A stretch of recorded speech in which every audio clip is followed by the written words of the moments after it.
नमस्कार फ्रेंड्स, मैं पूनम गुप्ता आप सबका स्वागत करती हूँ आपका अपने यूट्यूब चैनल पूनम के गीत संगीत में। फ्रेंड्स, आज मैं बहुत ही प्यारा सा गीत गाने जा रही हूँ। अगर आपको पसंद आए तो प्लीज़ हमारे चैनल को सब्सक्राइब करें, लाइक करें और कमेंट में हमें ज़रूर बताएं कि हमारा ये गीत कैसा लगा। दवरी में दहिया भइल आती सवरी, पिया मोरे रंगवा के गोर। भरी भरी डोइला दौरिया में धनवा, अबही उमरिया के तोड़ रे रामाय, अबही उमरिया के थोड़ रे। दवरी में दहिया भइल अति सवरी, हो पिया मोरे रंगवा के गोर।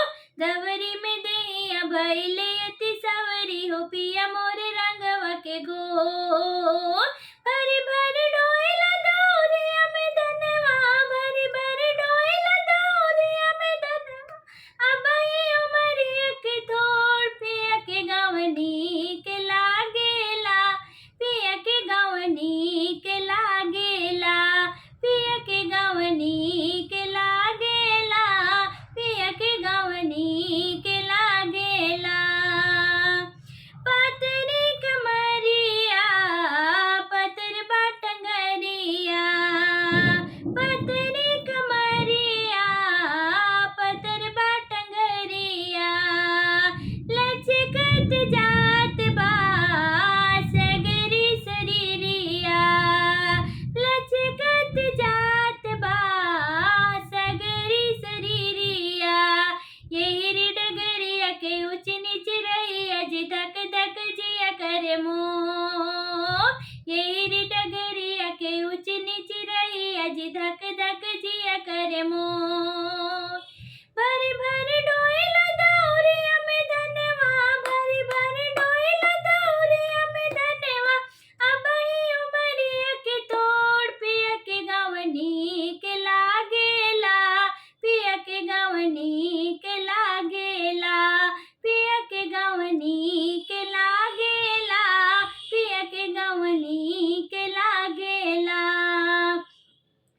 पहिरी चमकली ना ललकी चुनरिया, पहिरी चमकली ना ललकी चुनरिया, कबहू न फेर लागल पाव पैजनिया, कबहू न फेर लागल पाव पैजनिया।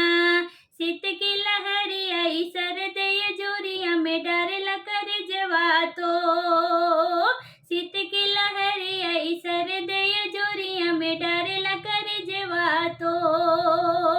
भरी भरी डोइला दौरिया में धनवा, भरी भरी डोइला दौरिया में धनवा, अबही उमरिया के तोड़। पिया के गवनी के लागेला, पिया के गवनी के लागेला, पिया के गवनी के लागेला। पावला बनल पिया करेला किसनिया, बावला बनल पिया करेला किसनिया। हियरा पे नाचे मोरा जैसे नगिनिया, हियरा पे नाचे मोरा जैसे नगिनिया।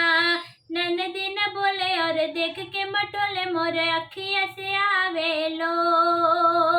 ननद न बोले और देख के मटोले, मोरे अखिया से आवेलो।